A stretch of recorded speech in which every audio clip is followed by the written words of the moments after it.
Hello, and welcome to my channel. My name is Jonathan Cohn, and today I have a book review of the mystery novel Murder on the Orient Express by Agatha Christie. I am now approaching it's been 2 years since I read my first Agatha Christie book. I started reading her books in, I believe, September of 2021. It might have been August of 2021, but it's been about 2 years since I first started reading Agatha Christie, and I have really enjoyed her work thus far. Most of her books have been amazing. I've had a few duds in there, but overall, she has amazing novels to her name. And this is certainly one of her most famous novels, not just because of the movie novel or of the movie adaptations that have happened from the book, but also because of the just attention that the book gets because of the twists in the book. And so I have had this on my shelves for a while. It's actually the final Agatha Christie book that I have on my shelves. I need to buy more. The problem is my local bookstores don't have more copies anymore because the copies that they have are books I already own or have already read, and I'm not inclined to go buy new ones at the new bookstore or buy books from online vendors yet. So I need to do that. But anyway, this is the last one I have on my shelves, and I went into this book different than any of the other Agatha Christie books I went into because I knew the twist going in. I believe about maybe a decade ago, I watched the old version, I think it was like the 60s or 70s, whenever it came out, the old version of the Murder on the Orient Express movie. And I remember the big twist because I remember how shocking it was to me to see a murder mystery pull that off. And so because of that, I've known it ever since, and I haven't watched the new one, the Kenneth Branagh one, the one that this cover is based off of. I have not watched that one yet, although I'm very interested in doing so eventually. But nonetheless, I knew the twist going in.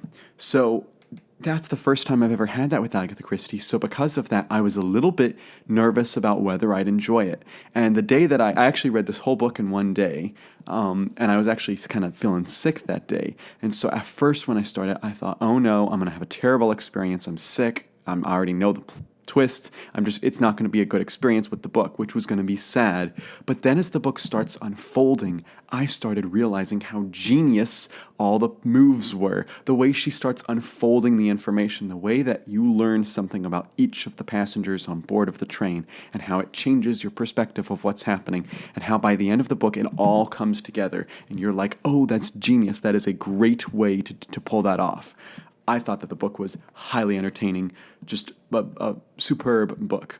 I don't know if I would consider it my favorite or one of my favorite Agatha Christie books because she just has so many amazing books. But man, is it a top tier in terms of just being a mystery novel, just being great storytelling for me. I think that she does a wonderful job with this book. I won't give away the spoiler because if you don't know, it is worth it to you to read this book and have the experience of the surprise of it. But the basic premise of this book is that on the Orient Express, there is a businessman who is murdered.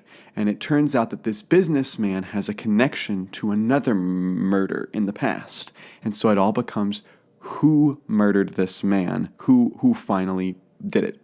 And it's really fascinating the way that she is able to write all of the characters, make them all really believable, really you feel sad for them because you don't like this guy that's murdered. And so it's almost like you're kind of glad that he's murdered, but at the same time you feel that you need to know who killed him because you feel like it's your duty when you're reading a murder mystery to know who was the murderer. So it's just really a fascinating book all around, and it has I think one of the great twists in literature because it's very hard to pull this off more than once. Once you've done this, it's very difficult. And I can totally see the way that modern mystery writers and directors, people like Kenneth Branagh, people like Ryan Johnson, where they get their inspirations from, because it's just so it's so good. Of course, you're going to get inspiration from this when you're writing mysteries. There's a reason why they call Agatha Christie the Queen of Mystery, and she for certainly keeps the title with this book.